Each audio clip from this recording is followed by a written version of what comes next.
Ok, entonces vamos a repasar un poquito. Recuerden que todo es inflamación. La fisiopatología es en realidad inflamación.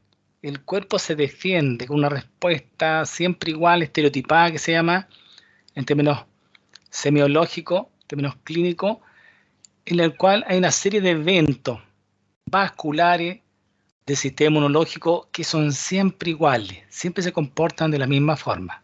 Solamente que van a tener variantes dependiendo de la etiología, de la causa que esté causando la agresión o la inflamación. Pero el cuerpo va a responder siempre de forma igual, de tal forma que lo que busca es solucionar el problema, si es un problema inmunológico, un problema de reparación, ¿no es cierto? Como ocurre en la herida, a veces que son bastante pequeñas algunas heridas y cierran en 24 horas, 48 horas, como si nunca hubiera pasado nada. Los infartos agudos al miocardio, infartos cerebrales, infartos intestinales, pulmonares, renales, que también ocurren, el cuerpo va a reparar con una cicatriz, va a reparar la zona de alguna manera, para que se mantenga la homeostasis. ¿Quién lo hace? Este proceso inflamatorio. No se olviden nunca de eso. Por tanto, vamos a tener siempre que en la respuesta inflamatoria va a haber una reacción, ¿no es cierto?, de parte del organismo ante la presencia de un estímulo específico, que pueden ser irritantes químicos, como vimos, físicos, de isquemia, que son bastante frecuentes, reacciones inmunes, específicamente autoinmunes, pero también respuesta de defensa del cuerpo en el cual no le va a importar un poquito sacrificar algún tejido colindante sano por un resultado final que va a favorecer al organismo.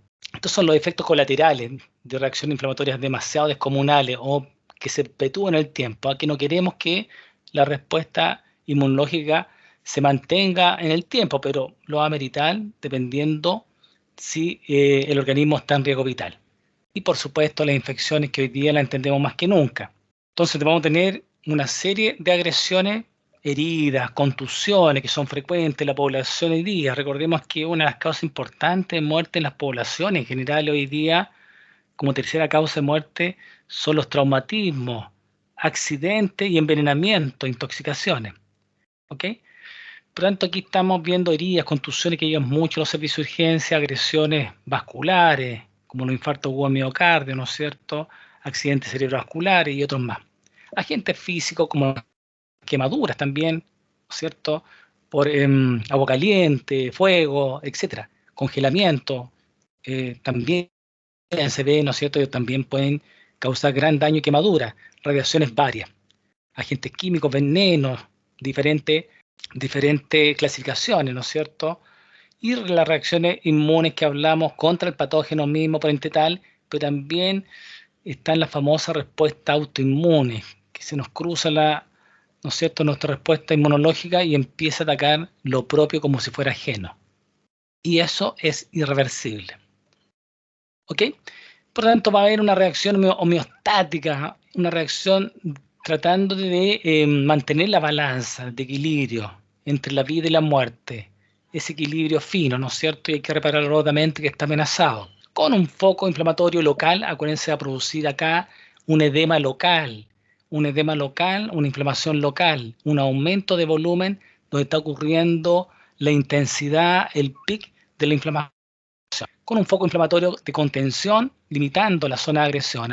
Se van a activar, por supuesto, si es que lo merita, procesos de ruptura de pequeños vasos, como ocurre en las heridas, contusiones, isquemia, etc. Se van a activar los procesos de coagulación para evitar la extravasación de sangre hacia el intersticio, la pérdida de sangre del intravascular hacia fuera del organismo o hacia el intersticio, como ocurre en los hematomas, los grandes hematomas, a grandes cavidades, etc. Activación también del sistema de complemento que tienen que haber visto en fisiología, que es paralelo, ¿no es cierto?, complementario a la respuesta inmunológica, y lo que busca finalmente el organismo es de todas maneras reparar a la brevedad, ¿no es cierto?, contener, limitar la agresión. Entonces vamos a tener una respuesta inmune que se llama innata, ¿no es cierto?, que es la respuesta primitiva, estereotipada, en la cual participa una serie de estructuras, ¿no es cierto?, de una respuesta rápida ante la agresión. Es no selectiva, no necesita de maduración, ¿no es cierto? Como la respuesta inmunológica adaptativa específica. Y no tiene memoria. Esta es la primera barrera que tienen que vencer las agresiones, sobre todo la parte infecciosa. Por lo pronto vamos a tener si la agresión es desmedida, ¿no es cierto?, se perpetúa en el tiempo, o de etiología infecciosa en la cual no puede resolver el organismo, va a ser una inmunidad que se llama adaptativa, adquirida, una respuesta más tardía, pero es específica. Requiere maduración de elementos sanguíneos, por lo tanto requiere una cascada de reacciones bioquímicas a nivel celular, ¿no es cierto?, del sistema hematopoyético, del sistema sanguíneo, de los leucocitos, etc. Y lo que da una protección muy prolongada, y además acá ocurre lo que no ocurre con la respuesta inmunitaria innata, posee memoria, queda con inmunidad, ¿no es cierto?, que puede ser de por vida, pero hoy día lo vemos con relación, justamente las vacunas se relacionan con esto, ¿cierto?, con la respuesta inmunitaria adaptativa adquirida, que nos va a dar una protección larga, y ahí memoria. Solamente con las vacunas queremos que la respuesta inmunitaria esté activa ahora ya, no se demore en reconocer y ver si tiene dentro del reconocimiento interno al agente agresor, sino que hay guardianes ya listos para combatir la infección cuando se produzca. Y eso es lo que hacen las vacunas, ¿cierto?, que estamos viendo actualmente, que son muy importantes. Vamos a ver una respuesta innata que también tiene defensa de superficie. Recuerden que hay factores humorales como el complemento, la fagocitosis por los mononucleares, ¿no es cierto? Los mononucleares, que lo vamos a ver muy bien en la parte hematológica también. Los mononucleares, los monocitos, que son los fagocitos, las células, ¿no es cierto?, que están en el intersticio, que provienen de los monocitos y vienen de la médula, ¿no es cierto?, del tejido hematopoyético, ¿ok? Son inespecíficos. Va a degradar, o va a destruir, o se va a enfrentar a cualquier estructura u organismo que no sea del cuerpo. Una respuesta inflamatoria con citoquinas, mediadores químicos, es la única posibilidad de coordinar la inflamación. Fíjense que el proceso inflamatorio es tremendamente coordinado, tremendamente rápido, tremendamente efectivo. Para eso necesita estos mediadores químicos que son las citoquinas, para coordinar y perpetuar la inflamación si es necesario, hasta resolver el problema. Y dentro de ella también tenemos células natural killer con acción citotóxica inespecífica, natural killer, asesinos por naturaleza, ¿no es cierto?, como la definición lo dice. Y defensa de superficie, que es importante, tenemos integridad de los epitelios, los queratinocitos, ¿no es cierto?, defensivos que están en la piel, el epitelio es mucosa. Esto también es importante porque los epitelios deben mantenerse indemne, íntegro. Cada vez que se rompe la piel, cada vez que se rompe la mucosa, hay posibilidad de ingresar microorganismos infecciosos, que la gran mayoría son comensales, están ahí viviendo, ¿no es cierto?, en la superficie, pero en un organismo que está debilitado, en un organismo que tiene la defensa específica, adaptativa, disminuida, puede ser un factor de riesgo importante, y ahí hablamos de infección oportunista. O al revés, también llegar por otras vías, ¿no es cierto?, raudamente, infecciones del exterior. Lo mismo pasa con una serie de reflejos, ¿no es cierto? La tos es un reflejo de defensa muy específico, muy inespecífico, que a veces lo queremos abolir, ¿no es cierto? Como pasa con los cuadros respiratorios cuando una persona tiene mucha tos, mucha tos, mucha tos. Es cierto, queremos mermar un poquito la tos porque la tos no lo deja respirar. Tiene crisis de tos, accesos de tos paroxísticos, repentinos, bruscos, y no sabemos cuándo va a terminar, y el paciente no puede respirar, se empieza a ahogar. Ahí usamos una serie de medicamentos tratando de evitar la exacerbación de la tos, pero nunca, tenganlo presente siempre, nunca abolir la tos. Hay medicamentos, como les digo, antitusivos de frentón, tenemos, pero no queremos abolir la tos, queremos que sea menos frecuente, ya que deja al paciente respirar, que hay una tos más efectiva, ¿no es cierto? Pero si abolimos la tos, que es un reflejo que ayuda a expulsar secreciones que vienen de la vía aérea baja hacia la vía aérea alta para que caiga, ¿no es cierto?, eventualmente a la cavidad oral, y ahí tengan dos posibilidades: salir al exterior por vía voluntaria, ¿no es cierto?, o tragarle al individuo, que son las más de las veces. Traga las secreciones, y aquí hay otra barrera de superficie que no está acá, en la diapositiva, que hay que agregarla acá, que es la barrera que tiene el estómago, ¿no es cierto?, el ácido clorhídrico, que es una tremenda barrera inmunológica inespecífica que nos mantiene vivos. ¿Cuántas sustancias, cuántos alimentos contaminados, cuántos hongos, bacterias, virus, parásitos vienen algunos alimentos que estamos consumiendo? Sin embargo, debido a la barrera inmunológica inespecífica que está en el estómago con el ácido clorhídrico, un pH 1.5, ¿ya? Muy ácido, corroe y destruye todo lo ahí por haber. ¿Ok? Entre paréntesis. Los estornudos también, ¿no es cierto? Importante, algunos se contienen con el estornudo, pero están irritando cierta sustancia a la vía aérea, y el estornudo nos ayuda a expulsarla rápidamente, a limpiarla. Se están instalando y se activan estos reflejos. ¿Se fijan que son importantes? El transporte mucociliar del aparato respiratorio, sin él es imposible mantener la indemnidad, integridad, ¿no es cierto?, y la permeabilidad de las vías aéreas, con su tránsito óptimo, producción de mucus adecuada y el movimiento ciliar que se produce a nivel de la superficie del epitelio del aparato respiratorio, como lo vieron muy bien, imagino, en histología y fisiología. ¿Ok? La peristalsis intestinal también nos ayuda, ¿no es cierto?, a mantener la progresión, una barrera también defensiva importante para que no se nos instalen algunos parásitos que deben anclarse, pero la gran mayoría tienen mecanismos muy agresivos. Igual se adhieren en las mucosas, pero un movimiento peristáltico también nos ayuda a hacer avanzar todo el tránsito intestinal y que no haya contacto un tiempo desmedido de algunos bacterias, parásitos que pudieran ser más deleterios.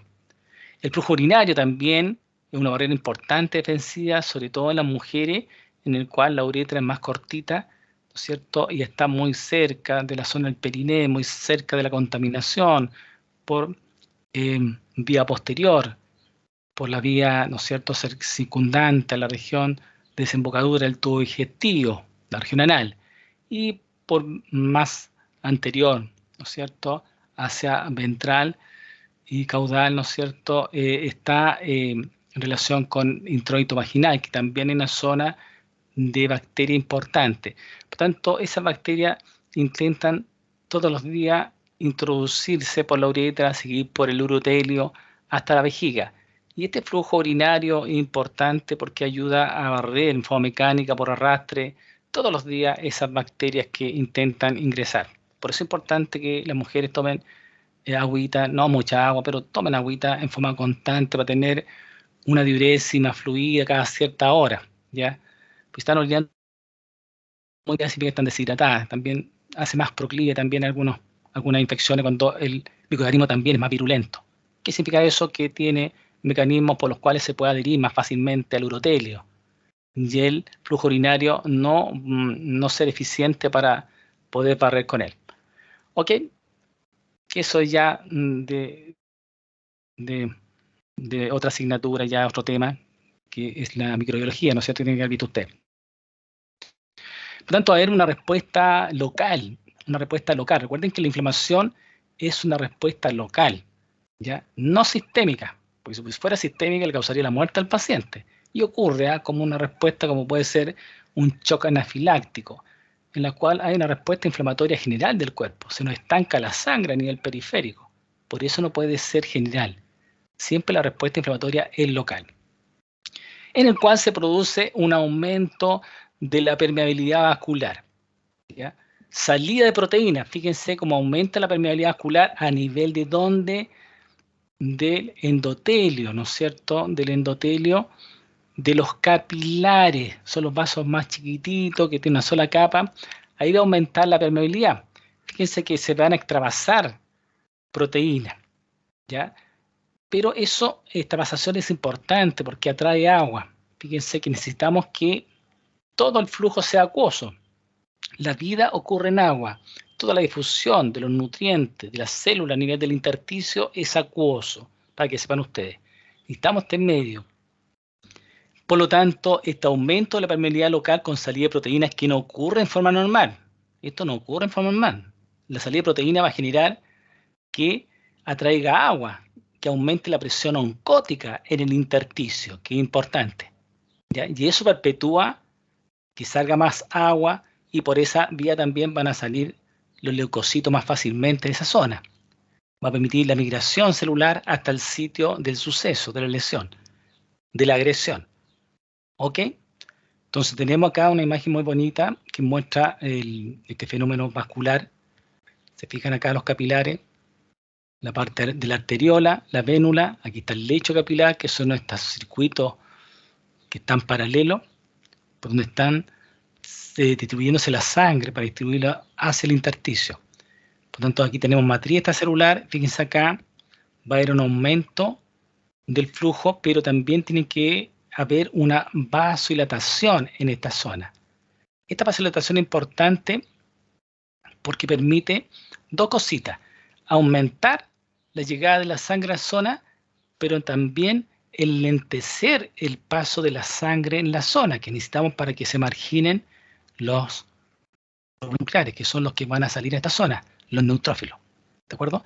Entonces, al dilatarse esta zona, se dilata, se estanca la sangre, se llama estasia, produce una extravasación de mayor cantidad de proteína, aumentando la presión oncótica en el intersticio, que normalmente la presión oncótica está aumentada en el intravascular, ¿ya? Que lo vamos a ver después en los edemas. De tal forma que sale más agüita, salen proteínas y por supuesto eso facilita que este medio acuoso sea más fácil para la migración de las células defensivas del cuerpo. Las defensas celulares inespecíficas dadas por los polimorfos nucleares neutrófilos. ¿Se fijan? Acá vemos una imagen muy bonita como hay un daño tisular, una herida cortante, punzante, en el cual está contaminada, ingresan patógenos, inmediatamente reacciona el intersticio por la destrucción de tejido, reacciona el endotelio, la inflamación que es importante, el endotelio, para iniciar una cascada inflamatoria, activando mastocitos de la zona que liberan histamina, serotonina, que van a participar activamente en la inflamación local, y por supuesto citoquinas locales, activando los macrófagos que están en esta zona también para que puedan ayudar a empezar a degradar, a limpiar la zona, pero también se inicia una cascada liberando citoquinas y sustancias quimiotácticas que van a ingresar a la circulación. Por tanto, en esta zona van a empezar a producirse eventos vasculares que van a permitir el aumento de la permeabilidad local con extravasación de proteínas, y con las sustancias quimiotácticas van a traer los polimorfos nucleares a la zona de la inflamación, a la zona de la injuria, para permitir posteriormente, como vamos a ver un reto más, su marginación, su adhesión al endotelio por proteínas de superficie que se van a activar y se van a pronunciar en ese minuto y no antes, tanto del endotelio como de los leucocitos polimorfos nucleares, que van a permitir que se adhiera y finalmente, una vez que se fija, pueda atravesar, transmigrar, ¿no es cierto?, por diapésis hacia el intersticio desde el territorio intracapilar. ¿Ok? Lo mismo acá, la vasodilatación, la estasia que le estaba hablando, que es importante, la estasia con el lentecimiento de la sangre aumentado por la vasodilatación local dada por la histamina, una serie de citoquinas, del circuito de la bradicinina, etcétera, que perpetúan esta permeabilidad local. ¿Hasta cuándo? Hasta cuando se resuelve el problema. ¿Ok? Por eso la inflamación nos dice, cuando pasa en algún proceso inflamatorio local abrupto en el cuerpo, no habla también de la gravedad. Por ejemplo, alguien se puede caer y golpearse el codo. Sí, evidentemente se arma un chichón en la zona local, una reacción inflamatoria del periósteo, de la zona del territorio de partes blandas, etc. Pero vamos a ver que se el aumento de volumen sigue aumentando, sigue aumentando, sigue aumentando, y ya no es un chichón, sino que es un tremendo aumento de volumen, también nos habla que el cuerpo está defendiendo y algo está pasando, algo no anda bien. Y uno toma una radiografía y encuentra que hay una fractura del olecrano, por ejemplo, que parte de la ulna o cúbito.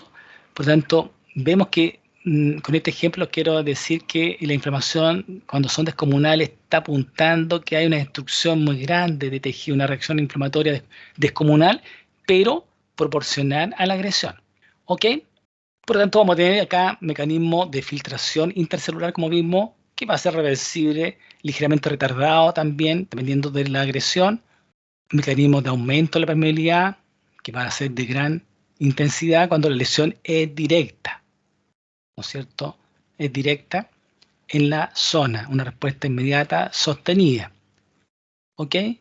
Que lo vimos ya anteriormente, la adhesión, como migra, ¿no es cierto? Fíjense que hay una serie de proteínas que se van a expresar a nivel de superficie con moléculas de adhesión celulares, ¿no es cierto? Tanto del endotelio como también a nivel de la superficie de los leucocitos, que van a permitir que esto sea fácil, ¿ya? Todo esto que estamos viendo acá, entre paréntesis, les comento que en una patología llamada diabetes se alteran estos mecanismos de expresión de esta proteína de superficie. Por lo tanto, los leucocitos, que son importantes para, sobre todo los polimorfos nucleares, que son los leucocitos inespecíficos de la respuesta inmunológica inespecífica celular del intravascular, no pueden adherirse, no pueden fijarse, ¿ya? Y por eso se habla mucho que los diabéticos no cicatrizan bien, no resuelven bien sus infecciones, y es parte debido a esto. ¿Se fijan qué importante? Este pequeño detalle a nivel de la superficie, de los endotelios, de la superficie, de los leucocitos, hace que si no se puede adherir el leucocito, no va a poder transmigrar, no va a poder pasar y eventualmente limitar la infección. ¿Ok? Para que se entienda un poquito más, cuando dicen que no cicatriza bien el paciente, no tiene una buena resolución de sus infecciones, es debido justamente a esta pérdida de expresión de moléculas de superficie que son tremendamente importantes. ¿Ok? Lo mismo que ya vimos anteriormente, adhesión, pavimentación, marginación, diapédesis y a participar en la zona. ¿Ok? Estas son las moléculas de superficie que les hablo. Te pican, por ejemplo, acá L-selectina. Acá hay un ligando de la L-selectina. Pero estos se van a expresar solamente en la inflamación, ¿de acuerdo? Que son específicos. Estas moléculas, por ejemplo, no se van a expresar, como les decía, en una diabetes florida. Entonces ahí van rodando, ¿no es cierto? Se adhieren y van a transmigrar, como estamos viendo acá. ¿Ok? Luego vienen otros pasos como la quimiotaxis. La quimiotaxis es importante. La quimiotaxis es el reconocimiento. La atracción que sienten los macrófagos hacia la zona del evento, hacia el microorganismo específico. ¿Ok? Unión a receptores de superficie. Vamos a ver que va a ser importante la inmunoglobulina, los anticuerpos. Los anticuerpos van a inmovilizar, van a avisar dónde está el problema. La inmunoglobulina, ¿no es cierto?, específica para la infección. Son respuestas inmunológicas específicas. Y la acción del complemento, que también se adhiere a la superficie del microorganismo, acentuando, ¿no es cierto?, la acción de los fagocitos para que puedan destruir raudamente al microorganismo. ¿Ok? Entonces no se olviden la quimiotaxis, sustancias que pueden ser exógenas, producto bacteriano, sustancia endógena, producto del complemento que se activó, producto de la cascada de la inflamación, de la activación del ácido araquidónico con liberación de prostaglandinas, leucotrieno. En este caso, parte del leucotrieno, el B4, va a actuar como sustancia quimiotáctica. Y en diferentes interleuquinas o citoquinas, ¿no es cierto?, que van a participar en esta activación. Finalmente, el macrófago para que pueda degradar raudamente al organismo. ¿Ok? Este proceso se llama, qué importante, opsonización, que es el reconocimiento y fijación, ¿no es cierto?, de la bacteria, por ejemplo, que va a destruir el macrófago. Por lo cual es más fácil, una vez que está opsonizada la bacteria, está llena de anticuerpos de superficie, a los cuales se adhiere además factores de complemento para que se instale y reconozca más fácilmente el macrófago o en este caso el polimorfo nuclear inespecífico como son los neutrófilos al agente agresor y pueda ser destruida como les dice acá lo que es la opsonización. ¿Ok? Te fijas lo mismo acá, acuérdense, están los factores, se fijan, el factor del complemento, el factor de la fracción constante del anticuerpo, del complemento, cómo se fija en la superficie del macrófago que lo hace que lo reconozca más rápido, lo englobe y finalmente lo a un lisosoma para que lo pueda destruir. Esta imagen estamos viendo cómo se endocitó, ¿no es cierto?, fagocitó bacterias en la zona. ¿Se fijan? Esta es una microfotografía electrónica de transmisión.